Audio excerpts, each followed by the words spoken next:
Good morning everyone, welcome to my YouTube channel. आज का हमारा टॉपिक रहेगा फिगर इट आउट के क्वेश्चंस। नंबर 1 है हमारे पास, find the remaining angles in the following quadrilaterals. आपको इन क्वाड्रिलेटरल्स में एक एंगल दिया गया है, बाकी के सारे एंगल्स आपको फाइंड आउट करने हैं। फर्स्ट क्वेश्चन है इसमें, जिसमें एंगल आपको दिया गया है एंगल P40। बाकी आपको करना है EAR, ये सारे एंगल्स आपको फाइंड आउट करने हैं। तो यहाँ पे देखो, यहाँ पे PE पैरेलल दे रखी है RA के, ठीक है। दूसरा PR पैरेलल दे रखी है आपको EA के। इसका मतलब क्या है कि अपोजिट साइड्स क्या हैं, पैरेलल। तो ये क्या बन गई, एक पैरेललोग्राम। तो हम क्या लिखेंगे इसमें लिखेंगे here PR parallel to EA and PE parallel to RA। इसका मतलब क्या हो गया, it means PEAR is a parallelogram. Parallelogram को मैं इस तरीके से लिखूंगी, ठीक है।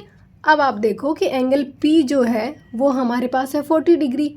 अब पैरेललोग्राम की प्रॉपर्टीज़ अगर आपको याद हैं तो अपोजिट एंगल्स क्या होते हैं, इक्वल होते हैं। इसका मतलब एंगल P इक्वल होगा एंगल A के, और जिसकी वैल्यू कितनी है 40 डिग्री। और आप ब्रैकेट में क्या लिखेंगे, opposite angles of a parallelogram are equal. Opposite angles of a parallelogram are equal, ठीक है। अब बारी आती है दूसरे एंगल्स की। एक प्रॉपर्टी और अगर आपको याद है कि जो एडजेसेंट एंगल्स हैं पैरेललोग्राम के, उन एंगल्स का सम कितना होता है 180 डिग्री, ठीक है। तो हम किस तरीके से फाइंड आउट कर सकते हैं, angle P plus angle R is equal to 180 degree. Bracket में क्या लिखेंगे, the sum of the adjacent angles of a parallelogram is 180 degree, ठीक है। यहाँ पे एंगल P आपको दिया गया है कितना 40 डिग्री। तो मैं ऊपर से ये इरेज कर रही हूँ। एंगल A हमने फाइंड आउट कर लिया था, कितना था 40 डिग्री। तो इसको हम लिख देंगे 40 डिग्री। तो यहाँ पे एंगल P की वैल्यू कितनी है 40 degree plus angle R is equal to 180 degree. यहाँ पे angle R is equal to 180, यहाँ पे प्लस क्या है, इधर जाएगा तो माइनस में कन्वर्ट हो जाएगा। और एंगल R की वैल्यू कितनी आ गई 140 डिग्री। तो यहाँ पे आप इसको लिख लो 140 डिग्री। अब एंगल R और एंगल E इक्वल होंगे, सेम क्या होगा, opposite angles of a parallelogram are equal. तो यहाँ पे हम लिख देंगे angle R is equal to angle E is equal to 140 degree, और ब्रैकेट में आप लिख देंगे क्या, अपोजिट एंगल्स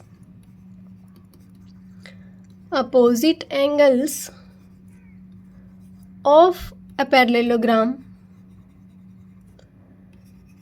आर इक्वल, ठीक है। अब इसी तरीके से हम करेंगे क्वेश्चन नंबर फर्स्ट का सेकंड पार्ट। ये हमारे पास सेकंड पार्ट, जिसमें P की वैल्यू दे रखी है 110 और बाकी के एंगल्स आपको फाइंड आउट करने हैं। अब यहाँ पे देखो, जो PQ है वो पैरेलल है किसके, SR के, एंड जो PS है वो पैरेलल है किसके, QR के। PS पैरेलल टू QR, ठीक है। It means the given quadrilateral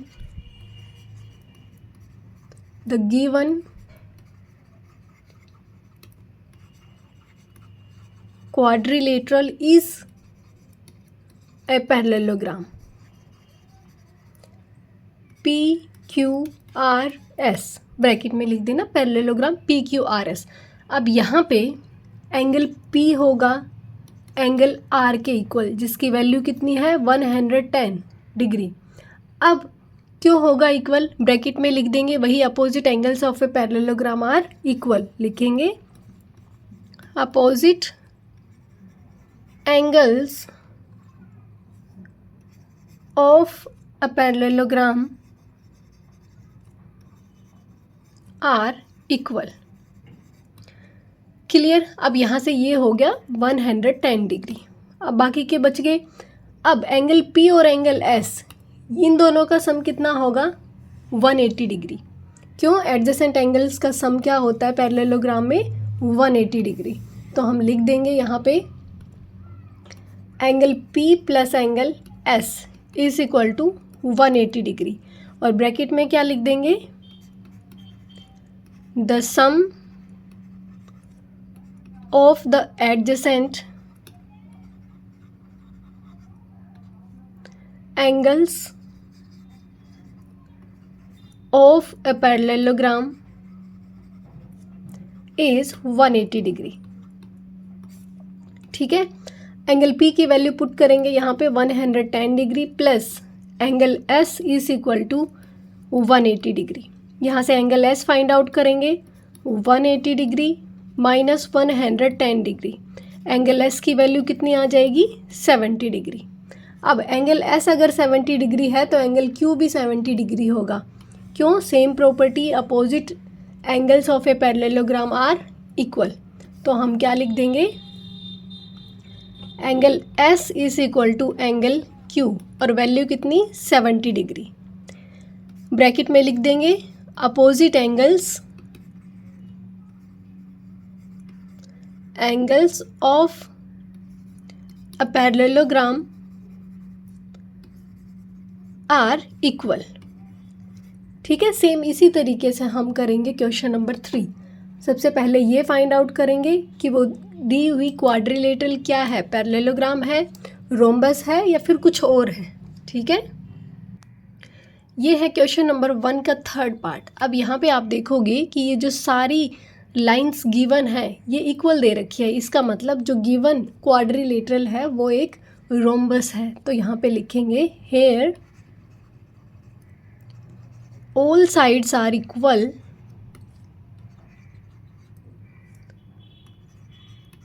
so the quadrilateral,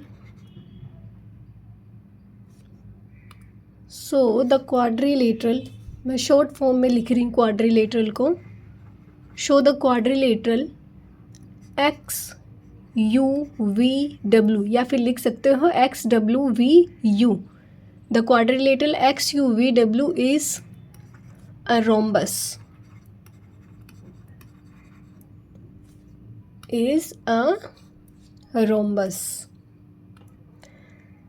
अब यहाँ पे आपको ये एंगल दे रखा है 30 डिग्री, जो कि डायगोनल का एंगल है।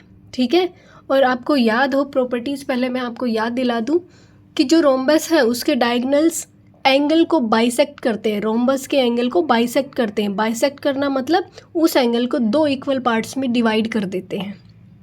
ठीक है, और ये जो साइड्स होती हैं, ये इक्वल साइड्स हैं, इन साइड्स पे बनने वाले ये जो एंगल्स होंगे ये दोनों एंगल्स भी इक्वल होंगे। ठीक है, अब हम करते हैं यहाँ पे क्वेश्चन, हम यहाँ पे ट्रायंगल ले लेते हैं, कौन सी, VUX, इन लिखेंगे इन ट्रायंगल VUX। यहाँ पे जो साइड UV है और UX है ये दोनों इक्वल है, UV इक्वल टू UX। इसका मतलब है then the angles opposite them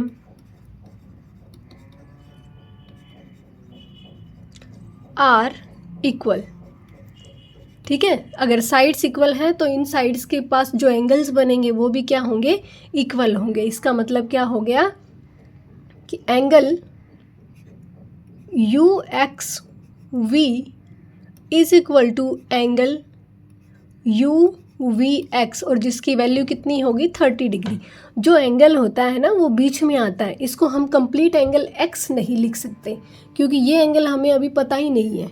ठीक है, पहले हम ये फाइंड आउट कर लेंगे। इसलिए ये जो ट्राइंगल है वी यू एक्स, केवल इस ट्राइंगल की बात हो रही है यहाँ पे, इसलिए मैंने लिखा है एंगल यू एक्स वी और दूसरा लिखा है यू वी एक्स। ठीक है, यहाँ से एंगल हमें ये मिल गया कितना 30 डिग्री। अब हमें पता है कि डायगोनल के जो रोम्बस के जो डायगोनल्स हैं वो बाइसेक्ट करते हैं, इसलिए हम जो बाकी के एंगल्स बचे हैं उनको भी यहाँ पे लिख सकते हैं। किस तरीके से लिखेंगे,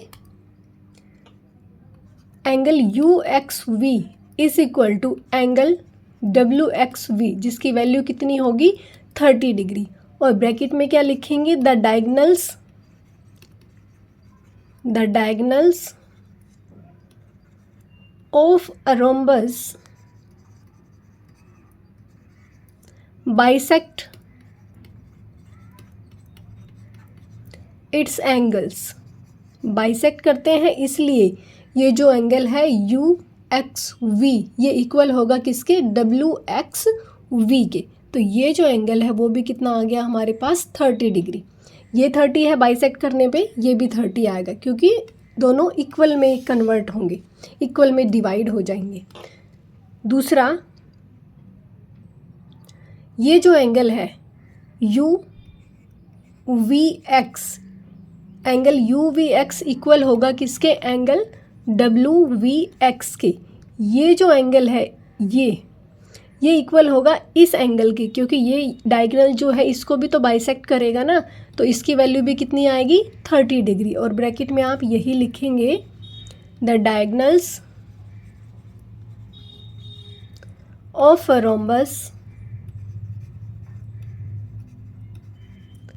बाइसेक्ट इट्स एंगल्स। ठीक है, यहाँ तक हो गया।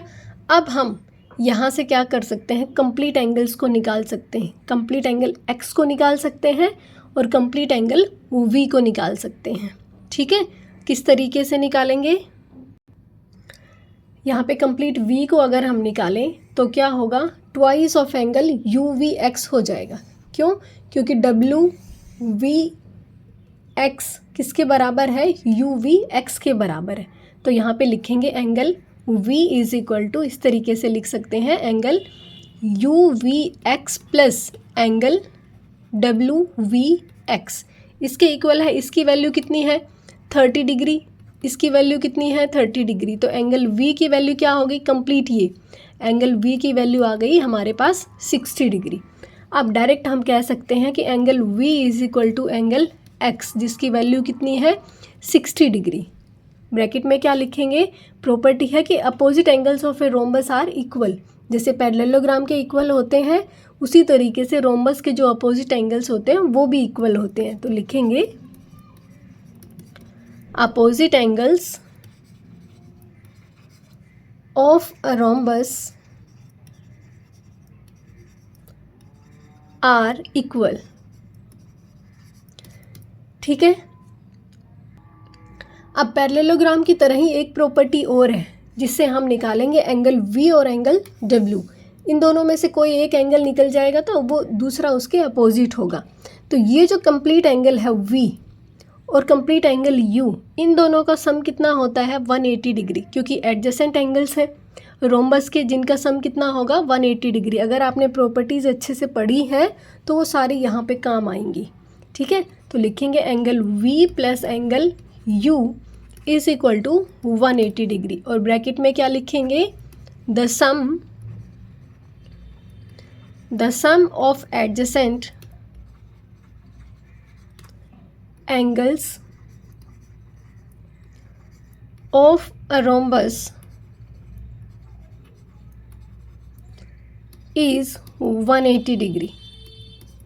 तो यहाँ पे एंगल V की वैल्यू हमें पता है क्या 60 degree plus angle U is equal to 180 degree. यहाँ से आप एंगल U को फाइंड आउट कर लेंगे, 180 डिग्री माइनस 60 डिग्री, वैल्यू कितनी आ गई एंगल, यहाँ पे लिख देती हूँ angle U is equal to 120 degree. Clear. और यहाँ से आप क्या कह सकते हो कि एंगल U इक्वल होगा किसके, एंगल W के। क्यों? क्योंकि अपोजिट एंगल्स हैं ये रोम्बस के, इसलिए ये दोनों इक्वल होंगे। Angle U is equal to angle W, value is 120 degree. Bracket में लिखेंगे opposite angles of a rhombus are equal. Clear. Question number 1 का थर्ड पार्ट कंप्लीट। अब बारी आती है फोर्थ पार्ट की, जो कि क्वेश्चन नंबर 1 का लास्ट पार्ट है। यहाँ पे आप देखेंगे फोर्थ पार्ट में सारी साइड्स इक्वल हैं, इसका मतलब जो गिवन क्वाड्रिलेटरल है वो क्या है, एक रोम्बस है। तो यहाँ पे लिखेंगे hair all the sides are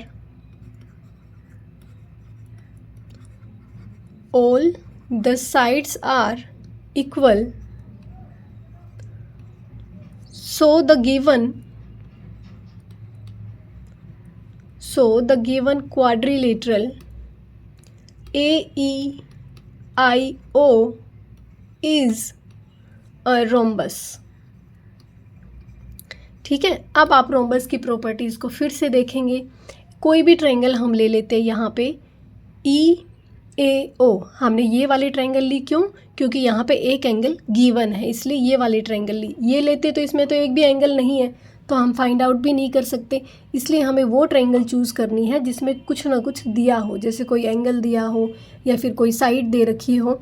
तो यहाँ पे हम लिखेंगे इन ट्रायंगल EAO, यहाँ पे आपको क्या गिवन है, AE इक्वल है AO के, दोनों इक्वल है, इसलिए जो एंगल्स होंगे then the angles opposite them are equal. तो यहाँ पे जो एंगल है AOE, एंगल AOE इक्वल होगा किसके, एंगल AEO के। ये जो एंगल है इतना, ये होगा इसके इक्वल। ठीक है। और वैल्यू कितनी होगी इसकी, 20 डिग्री।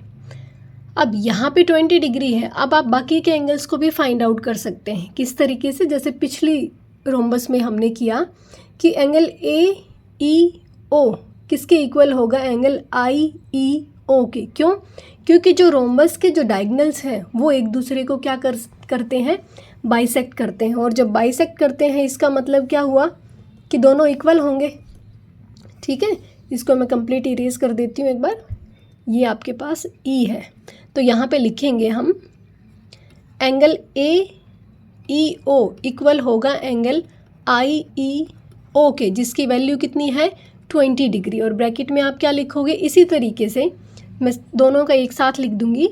इसी तरीके से जो एंगल AEO, ये AEO इक्वल होगा किसके, यहाँ पे जो IEO, यहाँ पे सॉरी A लिखना था, AEO और IEO। ठीक है, ये चेंज करना, AOE करना है इसको। ये हो गया AOE। दूसरा एंगल क्या है, IOE। IOE इसकी वैल्यू भी कितनी होगी, 20 डिग्री। दोनों की वैल्यू 20 डिग्री ब्रैकेट में यहाँ लिख दूंगी, क्योंकि दोनों ये दोनों डायगोनल से ही बाइसेक्ट हो रहे हैं।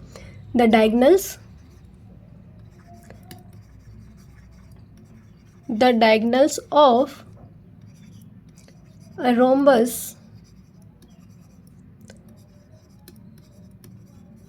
bisect its angles। ठीक है, इसलिए ये दोनों क्या होंगे, इक्वल होंगे। AEO इक्वल होगा IEO के, और दूसरा AOE इक्वल होगा IOE के, क्योंकि इन दोनों को क्या कर रहा है, डायगोनल बाइसेक्ट करता है। अब एंगल E को फाइंड आउट करने के लिए, कंप्लीट एंगल E को जब आप फाइंड आउट करोगे तो आप क्या लिख सकते हो, यहाँ पे angle AEO plus angle IEO। क्यों लिख सकते हैं, क्योंकि ये कंप्लीट एंगल बनेगा इन्हीं दोनों एंगल से मिलके। इसलिए यहाँ पे एंगल ई आ जाएगा हमारे पास 20 + 20, वैल्यू कितनी आएगी 40 डिग्री। अब यहाँ से आप angle E is equal to angle O बोल सकते हैं। क्यों? क्योंकि ये अपोजिट एंगल्स हैं रोम्बस के, और अपोजिट एंगल्स क्या होते हैं, इक्वल होते हैं। तो यहाँ पे हम लिख देंगे angle E is equal to angle O, और वैल्यू कितनी 40 डिग्री। ब्रैकेट में लिख देंगे opposite angles of a rhombus are equal. ठीक है, अब यहाँ पे ये कंप्लीट एंगल ई और कंप्लीट एंगल ए ये मिलके होता है 180 डिग्री, क्योंकि ये क्या है, दोनों एडजेसेंट एंगल्स हैं। आप इसके साथ में ये एंगल भी ले सकते हो, कोई भी एंगल ले सकते हो, लेकिन एडजेसेंट एंगल होने चाहिए। इसके साथ में ये एंगल भी फाइंड आउट कर सकते हो। ठीक है, तो मैं यहाँ पे ले रही हूँ एंगल ई प्लस एंगल ए, और वैल्यू कितनी होगी दोनों की 180 डिग्री। ब्रैकेट में क्या लिखेंगे आप, the sum of adjacent angles of a rhombus is 180 degree. ठीक है, एंगल ई की वैल्यू कितनी है यहाँ पे 40 डिग्री। थोड़ा ऊपर लिख देती हूँ, यहाँ पे यहाँ लिख देती हूँ।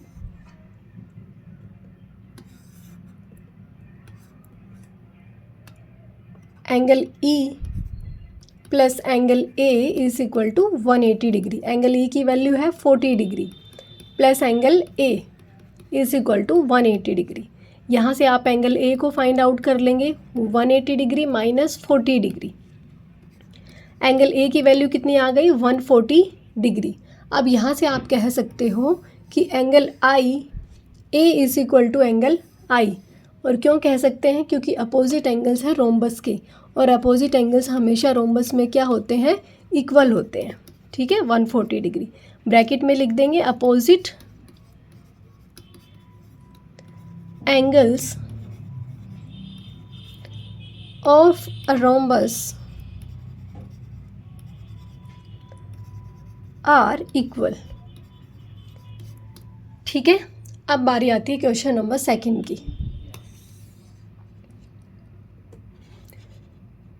क्वेश्चन नंबर 2 में रहेगी आपकी शायद कंस्ट्रक्शन।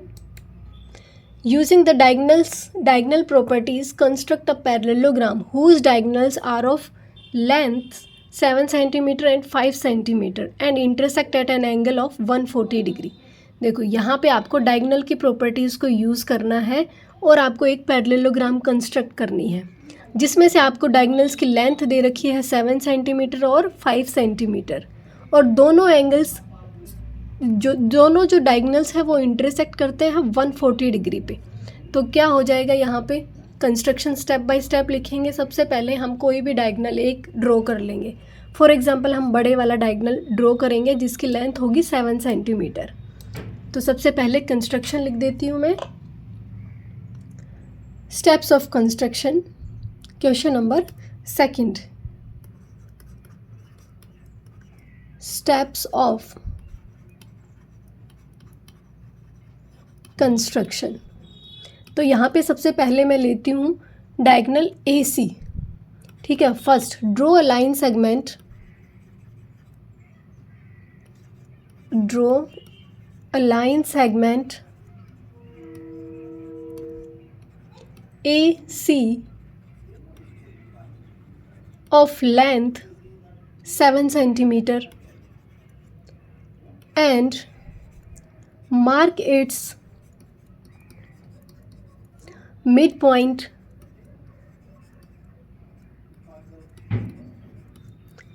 as O। इसका जो मिड पॉइंट लेंगे उसको O बोलेंगे। सेकंड नंबर पे पहले मैं कंस्ट्रक्शन लिख देती हूँ, उसके बाद मैं आपको समझा दूंगी। At point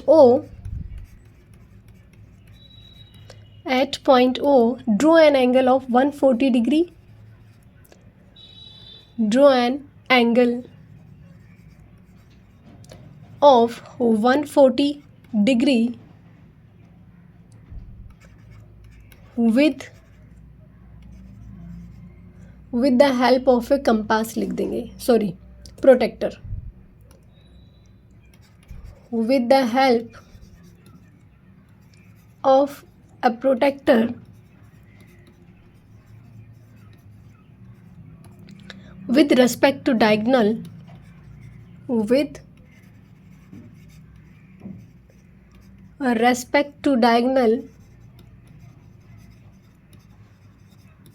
AC, diagonal AC के रेस्पेक्ट में आपको 140 डिग्री का एंगल बनाना है।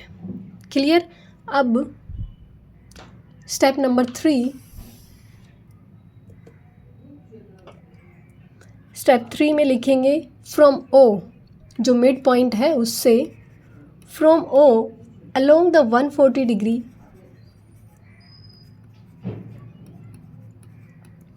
line in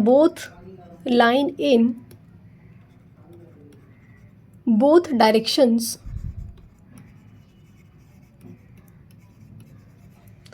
mark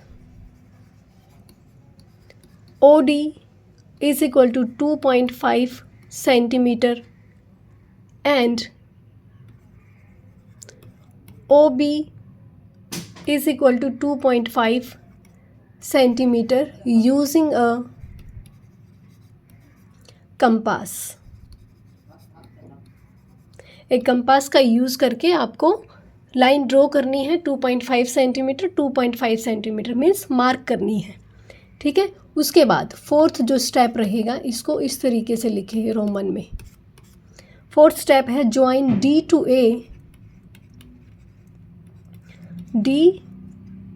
A and D to C, दोनों को ज्वाइन करें। उसके बाद में दूसरे नंबर पे ज्वाइन कर लें आप, join B to A and B to C। अब जो क्वाड्रिलेटरल आपके पास आएगी, सॉरी जो पैरेललोग्राम आएगी वो आएगी आपके पास ABCD।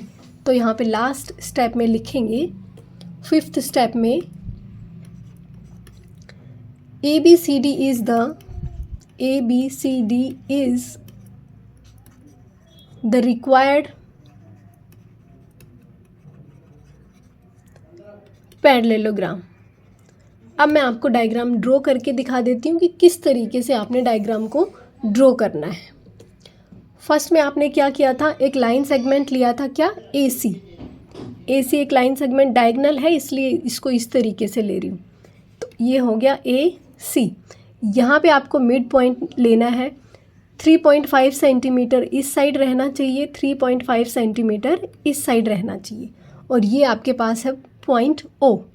अब यहाँ से आपको करना क्या है, यहाँ से आप प्रोटेक्टर की हेल्प से इस तरीके से 140 डिग्री का एक एंगल ड्रॉ करेंगे, और एंगल ड्रॉ करने के बाद आपको क्या करना है, AC के अलोंग यहाँ पे रखेंगे प्रोटेक्टर को और इस तरीके से डायगोनल को ड्रॉ करेंगे।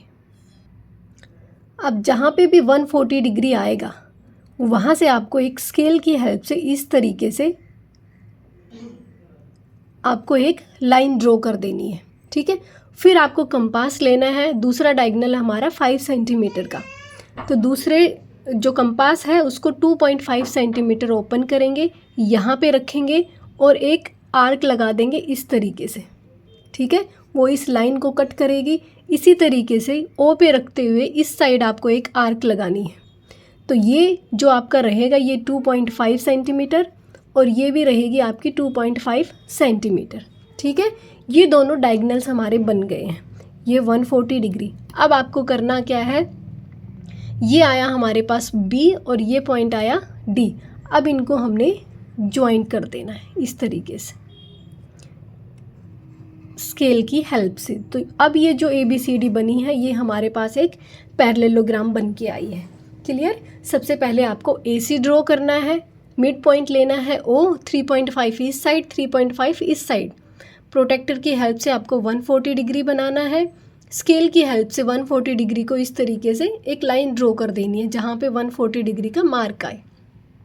उसके बाद में आपको कंपास ओपन करना है 2.5 सेंटीमीटर। 2.5 क्यों बोला, क्योंकि जो डायगोनल है वो 5 सेंटीमीटर का दे रखा है और यहाँ पे मिड पॉइंट पे दोनों हाफ हाफ में डिवाइड होंगे, तो 2.5 इस साइड रहेगा, 2.5 इस साइड। इसलिए कंपास को 2.5 ओपन करके यहाँ पे एक आर्क बनाएंगे, यहाँ पे रखे इस साइड एक आर्क बनाएंगे और सभी पॉइंट्स को आपस में ज्वाइंट कर देंगे। ABCD आपके पास में एक पैरेललोग्राम आ जाएगी। अब नेक्स्ट क्वेश्चन हमारा थर्ड क्वेश्चन, और थर्ड क्वेश्चन में आपको बनानी है एक rhombus using the diagonal properties. आपको यहाँ पे भी डायगोनल की प्रॉपर्टीज़ को ही यूज़ करना है। Construct a rhombus whose diagonals are of length 4 centimetre and 5 centimetre. यहाँ पे आपको दो डायगोनल्स दे रखे हैं, 4 सेंटीमीटर और 5 सेंटीमीटर। यहाँ पे एंगल नहीं दे रखा। क्यों नहीं दे रखा?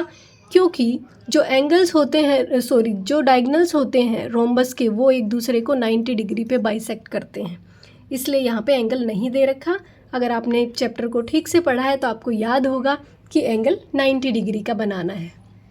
अब यहाँ पे हम सबसे पहले कंस्ट्रक्शन के स्टेप्स लिखेंगे, उसके बाद में हम डायग्राम बनाएंगे। सबसे पहले लिख देंगे question number 3, steps of construction.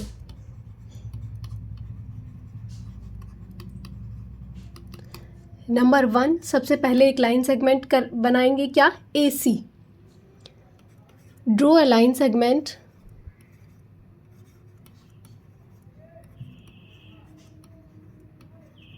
AC of length of 5 centimeter and mark its midpoint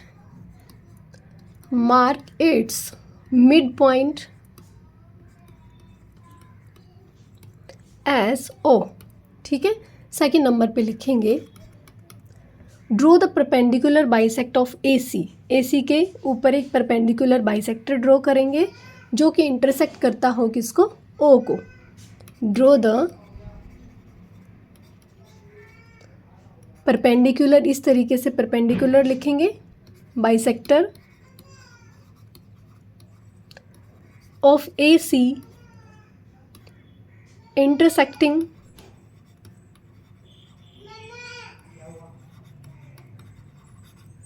ING है पीछे, ठीक है, intersecting it at O point पे जो इंटरसेक्ट करता हो ऐसा परपेंडिकुलर बाइसेक्टर ड्रॉ करेंगे। नंबर 3 स्टेप में लिखेंगे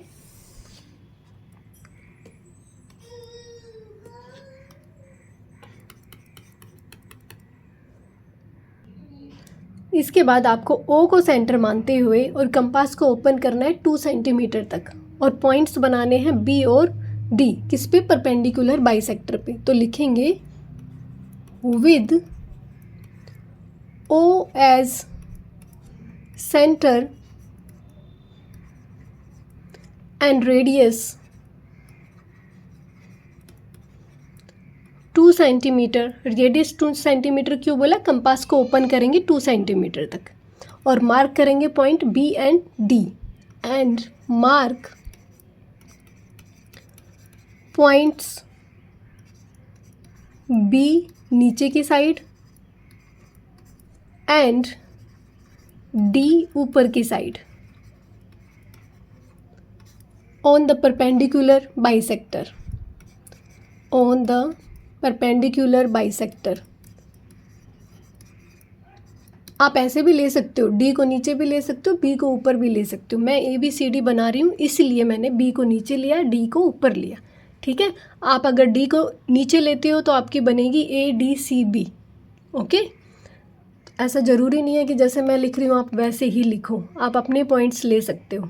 उसके बाद में आपने ज्वाइन कर देना है, join A to D and A to B, clear. उसके बाद में आपने किसको ज्वाइन करना है? C को B के साथ, join C to B and C to D। अब आपके पास 5th स्टेप में आप लिख देंगे कि ABCD जो आई वो आपके पास रिक्वायर्ड रोम्बस है। 5th पॉइंट पे लिखेंगे ABCD is the required rhombus. अब मैं आपको ड्रॉ करना दिखा देती हूँ कि किस तरीके से आप इसको ड्रॉ करेंगे। सबसे पहले आपको क्या करना है, एक लाइन सेगमेंट लेना है, क्या, AC, इस तरीके से AC एक लाइन सेगमेंट ले लिया, O इसका मिड पॉइंट ले लिया, 2.5 इस साइड रहनी चाहिए, 2.5 सेंटीमीटर, और 2.5 सेंटीमीटर इस साइड रहनी चाहिए, तभी तो मिड पॉइंट होगा। और ये हमारे पास टोटल 5 सेंटीमीटर दे रखी थी। अब आपको परपेंडिकुलर बाइसेक्टर ड्रॉ करना है। एक प्रोटेक्टर लेंगे या फिर आपको कंपास की हेल्प से अगर आता है तो बहुत अच्छी बात है, कंपास की हेल्प से आप कर सकते हो। कंपास को आप इतना ओपन करेंगे, यहाँ पे रख के एक आर्क लगाएंगे इस तरीके से, यहाँ पे रख के दूसरी आर्क लगाएंगे, इसी तरीके से नीचे की साइड भी यहाँ पे रखेंगे, एक आर्क लगाएंगे, यहाँ पे रखेंगे, दूसरी आर्क लगाएंगे, ठीक है। और अगर आपको प्रोटेक्टर की हेल्प से करना हो तो यहाँ पे रखेंगे प्रोटेक्टर को 0, ये 90 डिग्री ये रहेगा, यहाँ से 0 डिग्री को काउंट करते हुए यहाँ पे आप एक पॉइंट लगाएंगे, ठीक है। सेम इसी तरीके से नीचे की साइड एक पॉइंट लगाएंगे और इन दोनों लाइंस को आप इस तरीके से ज्वाइंट कर देंगे, ऐसे होगी, ठीक है। मेरा थोड़ा सा इधर उधर हो गया, लेकिन आपका नहीं होगा, आपका बिल्कुल ठीक आएगा, ठीक है। फिर उसके बाद में आपको क्या करना है, कंपास लेना है, यहाँ पे रखना है, 2 सेंटीमीटर आप उसको ओपन करेंगे तो इस तरीके से आपके पास 2 सेंटीमीटर यहाँ पे एक आर्क बनाएंगे, 2 सेंटीमीटर की एक आर्क आप यहाँ पे बनाएंगे, ठीक है। ये हो गई 2 सेंटीमीटर, ये भी हो गई आपके पास 2 सेंटीमीटर। अब आपको करना क्या है, इसको पॉइंट देंगे आप B, क्योंकि ये हो जाएगी फिर ABC, और इसको देंगे D। ABCD हमारे पास रिक्वायर्ड जो रोम्बस है वो आ गई। फिर आपको ज्वाइंट कर देना है A को इस तरीके से D के साथ में और A को B के साथ में, उसके बाद में C को B के साथ में ज्वाइंट करेंगे और C को D के साथ में भी ज्वाइंट कर देंगे। आप बनाओगे तो आपकी रोम्बस पर्टिकुलर बन के तैयार होगी, ठीक है। आज की क्लास में हम इतना ही करेंगे। Thank you so much. I hope आपको अच्छे से समझ में आ गया होगा।